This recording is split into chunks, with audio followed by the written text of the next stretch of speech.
올라. 안녕하세요. 반갑습니다. 스페인 가이드 스페인 한량 스티브입니다. 만나서 반가워요. 오늘 저희가 온 곳은 여기 피투르라고 해가지고 이 스페인에서 국제적인 여행 박람회를 가집니다. 굉장히 큰 행사인데 여기 이제 전시장이 크게 두 개가 있어요. 저희 우측, 여러분의 좌측편인 이곳은 전 세계가 다 모여 있습니다. 중남미를 뺀 전 세계가 다 모여 있고, 반대쪽 스페인 그리고 중남미가 모여 있는데 스페인이 얼마나 자기네 나라에 대해서 자부심이 큰지, 특히 이제 여행 산업 쪽에서 그걸 아마 보실 수가 있을 거고, 오늘 저와 함께 이제 둘러보시면은 실제 현장에서의 스페인 일주를 잠시 해보시게 될 겁니다. 그럼 같이 한번 가보실까요? Vamos! 일단 안쪽에서는 좀 되게 시끄러울 수 있어요. 그래서 그런 거 해주시고, 여기가 우리가 스페인 하면은 가장 전형적인 이미지들도 있죠. 막 엄청 시끄럽고 막 플라멩코 추구하는, 잘 알려져 있는 안달루시아 주가 되겠습니다. 스페인이 이제 우리나라의 5배 정도의 크기가 되는데 남부 쪽에 위치해 있어요. 음악 들리시죠?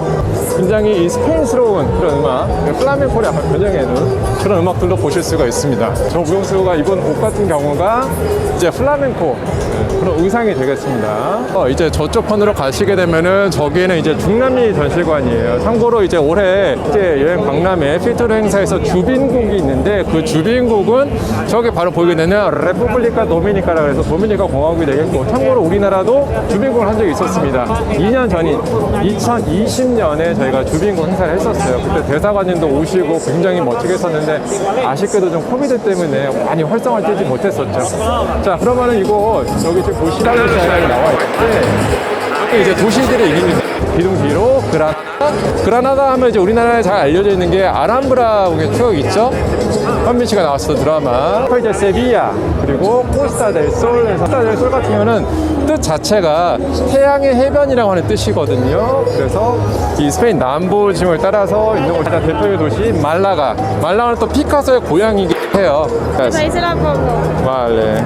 자, 저희 저쪽 이제 안달루시아에서 지나서 이제 오게 된 곳이 여기 왼쪽 편에 말레이시아가 있어요. 스페인에 치면은 이제 동쪽 편에 있는 도시이고, 인구 100만이 넘는 나름 큰 도시가 되겠습니다. 카스텔라 만차는 마드리드는 가장 중심에 있고, 그 중심에서 살짝 아래쪽에 있어요. 무엇으로 많이 알려진 돈키호테, 우리가 딱 스페인 하면 떠오르는 그 문학작품 있죠. 돈키호테.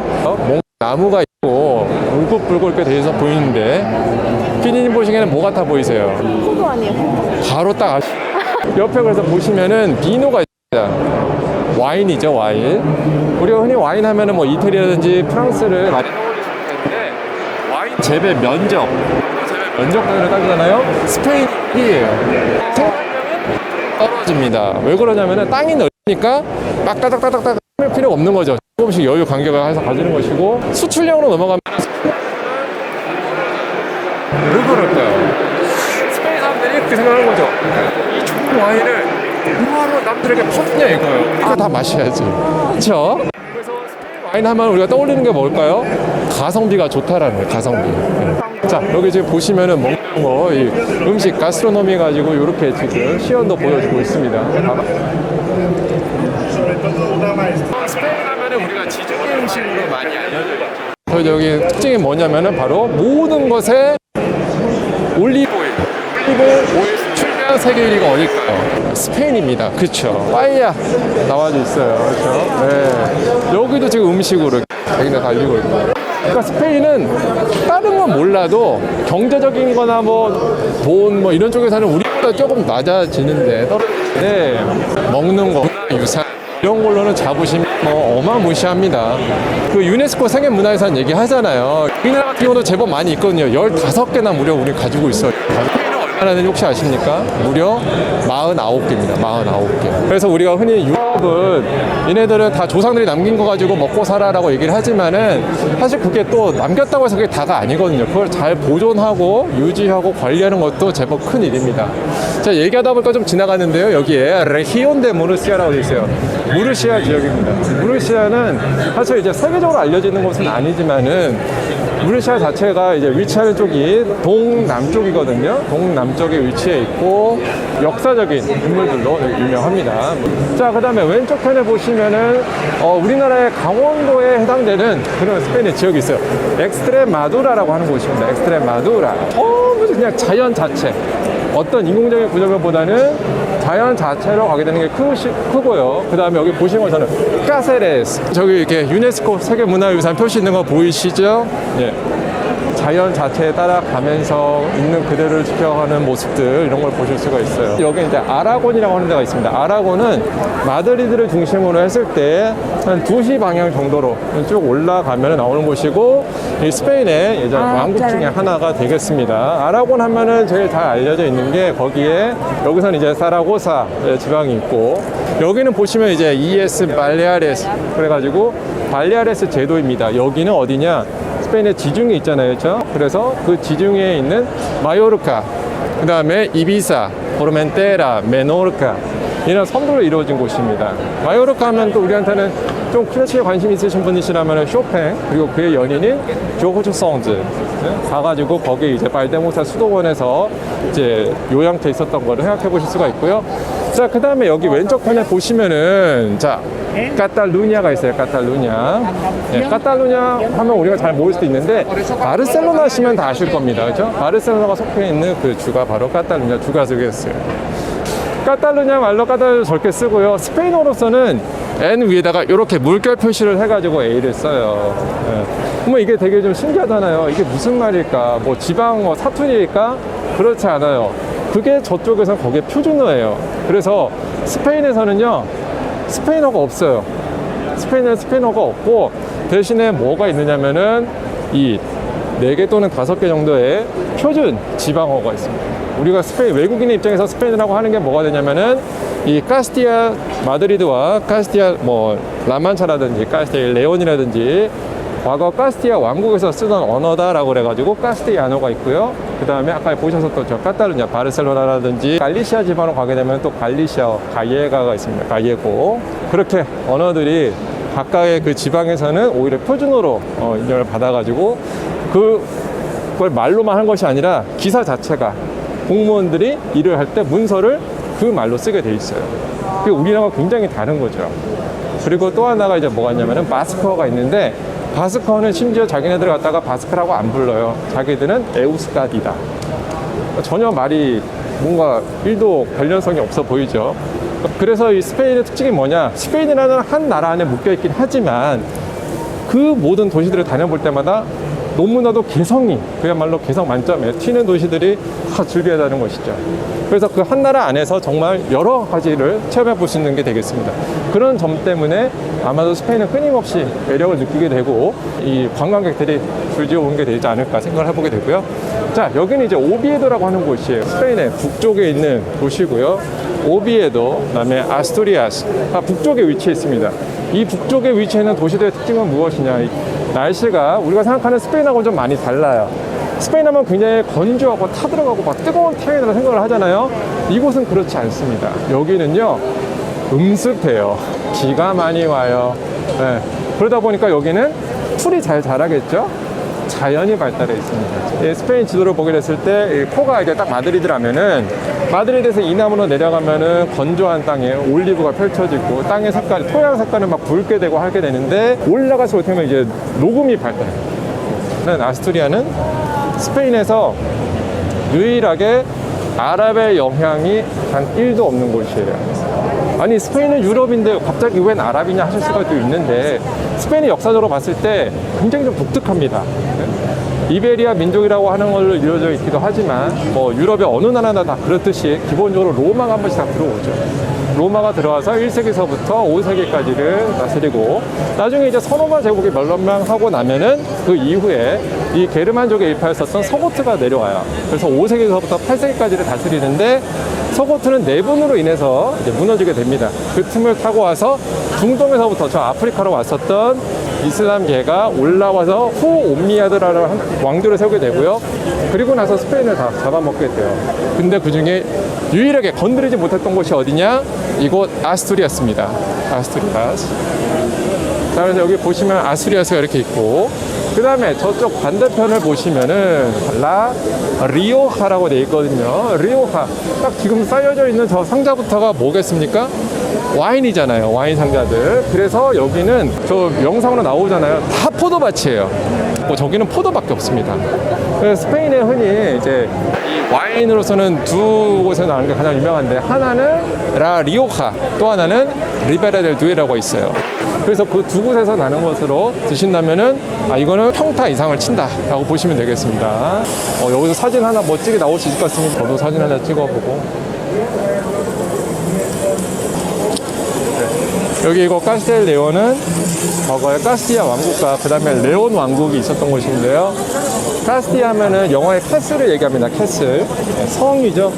그 다음에 레온은 그 프랑스 영화 기억나세요? 레옹이라고 있었죠? 같은 그 레옹을 갖다가 프랑스어로 읽으면 레옹. 스페인에서는 레온이라고 하게 되는데 뜻이 뭐냐면은 라이언이에요. 사자. 그래서 나중에 이제 둘러보시게 될 때 그런 문장들이 사자라든지 성이 있는 거는 옛날 왕국에 대한 표시구나. 그게 지금의 스페인 국기에도 그대로 남아져 있습니다. 자, 그 다음에 이쪽에 보시면 이제 칸타브리아가 있는데, 칸타브리아 이 북쪽이라서, 그래서 이 아스투리아스도 그렇고, 그 다음에 칸타브리아도 그렇고, 거기는 마주하고 있는 바다가 뭐가 되느냐? 지중해가 아니라 대서양이에요. 그러면은 특징은 뭐가 있느냐? 지중해는 따뜻한 이 바다거든요. 난류란 말이에요. 보통 이름부터가 지중해잖아요. 그렇죠? 땅과 땅 사이에 있는, 유럽과 아프리카 사이에 있는 이 바다다. 대서양은 그야말로 미지의 세계였었죠. 그래서 나중에 이제 1492년에 콜럼부스가 이곳을 이제 타고 나갔을 때, 지중해는 이태리가 잡고서 또는 오스만 투르크가 잡고서 길이 막혀 있으니까 어디로 가야겠다? 우리는 대성을 통해서 가는데, 포르투갈은 동쪽으로 돌고 돌아서 인도에 가서 향신료, 후추를 가져오잖아요. 콜럼버스는 동쪽으로 가는 게 포르투갈을 잡고 있으니까 우리는 어디로 가겠다? 서쪽으로 가면 된다고 생각한 거죠.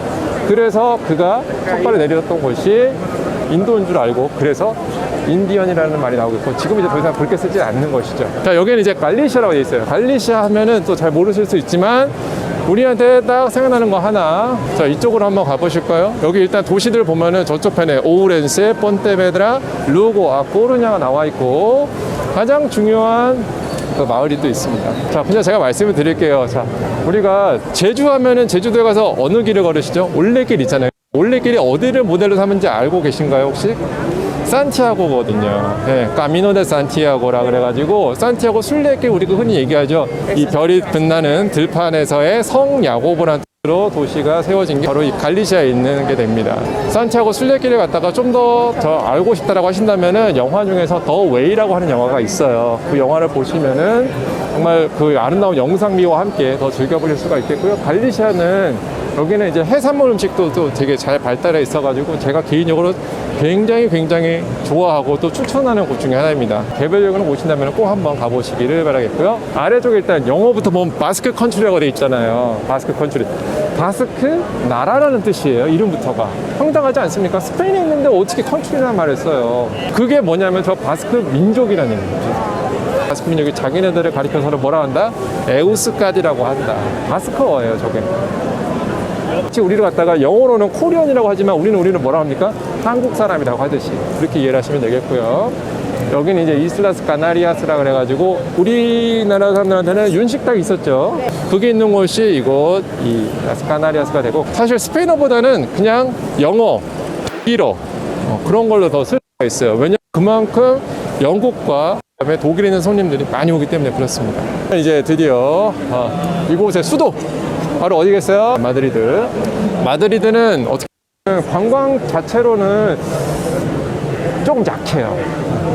하지만 여기 마드리드에 와보시면은 우리가 알고 있는 뭐 흔히 세계 3대 미술관 중에 하나라고 하는 프라도 미술관이 있죠. 프라도 미술관 말고도 티센 미술관도 있고, 티센 보르네미사. 그 다음에 또 하나가 이제 레이나 소피아 현대 미술관이 있죠. 그래서 그 이제 이 세 개의 미술관이 그야말로 하나의 이제 트라이앵글, 피라미드를 상징하고 있어가지고, 예술에 관심이 있으시다, 특히 이제 회화 작품 이런 데 관심이 있으시다면은 꼭 오셔서 보시면 좋겠습니다. 그리고 뭐든 마찬가지겠지만 내가 아는 만큼 더 보일 수가 있는 거거든요. 아는 만큼 들을 수가 있고 이해할 수가 있고 그걸 갖다가 적용할 수 있는 거기 때문에 꼭 책도 많이 읽어보시고 그렇게 해서 오셔서 즐겨보셨으면 하고요. 자, 여기 보시면은 에스파냐 이렇게 나와 있는데, 자, 그야말로 태양의 나라라는 걸 알 수가 있죠. 저 에스파냐 방금 지나갔던 저 로고는 누가 그린 거냐면 호안 미로가 그렸어요. 호안 미로의 작품입니다. 저분이 관광청에다 이제 딱 이걸로 쓰세요라고 이제 한 거예요. 그렇게 예술성이 발달해 있다. 이렇게 이해하시면 되겠고요. 네, 이제 거의 다 맞춰 갑니다. 우리가 이제 환락의 도시를 알고 있는 이비사 말고 이비사라고 하셔야 돼요. 다가 영어에 땡큐 발음 있죠? 그것처럼 혀를 씹어서 발음하시는 게 되니까 이비사라고 하시면 되고, 우리나라에 또 잘 알려져 있는 그 패션 브랜드 있잖아요. 자라. 자라가 스페인 거거든요. 자라, 망고, 마시모 두띠 전부 다 인디텍스라고 하는 한 개의 그룹에서 나온 거예요. 의류 기업에서 그야말로 재벌 기업이 되는데, 이제 여러분들께서는 이제 자라가 아니라 뭐라고 하시면 되겠어요? 사라가 되죠. 사라. 자, 그리고 여기에 보시면은 알칼라데 에나레스라고 합니다. 자, 알칼라데 에나레스 너무 좋은 도시입니다. 너무 좋은 말이에요. 왜? 제가 살고 있거든요. 농담이고요. 자, 이곳은 무엇으로 유명하냐면은 아까 스페인 하면 생각나는 문학작품 뭐가 있다고 그랬었죠? 돈키호테. 돈키호테의 저자인 세르반테스. 본명은 미겔 데 세르반테스 사아베드라인데, 그 세르반테스가 태어난 도시가 바로 이곳 알칼라데 에나레스가 됩니다. 알칼라데 에나레스는요, 도시 전체가 무엇으로 되어 있느냐? 그렇게 보시는 것처럼 유네스코 세계문화유산의 도시로서 아예 선정이 되어 있어요. 여기 이쪽에 보시면은 여기는 이제 이 마드리드 주위에 있는 도시들이에요. 자, 우리가 스페인 하면은 가장 전형적으로 떠올리는 것 중에 하나 바로 투우가 있죠. 투우. 투에 쓰여지는 소 같은 경우는 몸무게가 거의 한 500에서 800kg까지 나갑니다. 지금은 이제 인기가 많이 시들해졌죠. 동물 학대다 뭐 얘기가 있었고, 그거를 말라가에 있는 한 여성이 손수건을 던지면서 소야 미안하다 이제 하면서 했었던 거기 때문에 더더욱 이제 이 투에 대한 반대 움직임도 일어나곤 했어요. 그래서 투를 갖다가 아예 법적으로 금지시킨 주도 있습니다. 어디냐면은 카탈루냐. 왜 그럴까요? 우리는 스페인이 아니니까. 우리는 카탈루냐 민족이니까. 여기 지금 마드리드 이런 소도시들 이렇게 해서 깜깜하게 보고 계시고요. 스페인이 있으면 있는 대로 막 홍보를 하고, 없으면은 뭐라도 찾아내는 거예요. 만들어내지는 못해요, 얘네들은. 만들어내는 건 부족하지만 찾아내서 그거를 스토리텔링을 붙여서 이제 알아가는 거죠. 스페인을 한 바퀴 이렇게 둘러보셨고요. 이게 또 참 새로운 점이 있습니다. 자, 우리나라 같은 경우는 사실 여행에 대한 인식이, 물론 다 이제 누구에게나 휴식은 필요하고 열심히 일한 당신은 떠나라 이런 광고도 있고 했었지만, 그래도 아직 한국 사람은 항상 그걸 많이 강조하죠. 근면과 성실. 그렇죠? 열심히 야근, 정시에 퇴근하는 거지만 그냥 퇴근한다라고 안 하죠. 이름도 꼭 정시 퇴근, 심지어 칼퇴 이런 말 붙이잖아요. 전혀 이해가 안 될 그런 문화적인 차이죠. 그리고 우리는 그렇게 여행을 떠나고 하는 거에 대해서 흔히 이제 놀고 먹는다 이렇게만 생각을 하고 하는데, 스페인은 그게 차원이 다른 거예요. 생각이. 지금 1월이에요. 만약에 우리나라였으면 새해를 이제 시작하잖아요. 새해 결심, 영어 공부하겠다, 살을 뺀다, 다이어트 이런 거 생각하지만, 얘네들은 그게 아니죠. 새해는 뭘로 시작해요? 여행으로 여는 거예요. 여행. 왜? 우리들의 인생이라고 하는 것은 한 번 지나가면 다시 오지 않잖아요. 그러면 그 순간을 갖다가 우리는 어떻게 하겠다? 좀 잘 즐겨보자라고 하는 거야. 놀고 뭐 쿵짝망짝 이런 것이 아니라, 내게 주어진 시간을 갖다가 내가 가장 잘 생산적으로 쓸 수 있는 때는 뭐냐? 내가 휴식을 취할 때라는 거죠. 그런 거를 보여주는 게 이런 이 피투르의 또 하나의 어떻게 보면 그 이면을 들여다볼 수 있는 스페인 사람들의 정신 세계랄까? 그 스페인뿐만이 아니라 이건 전 세계 박람회잖아요. 그렇죠? 이게 유럽 사람들이 기본적으로 가지고 있는 그런 정신이지 않을까, 이렇게 한번 생각을 해보게 되었습니다. 감사합니다.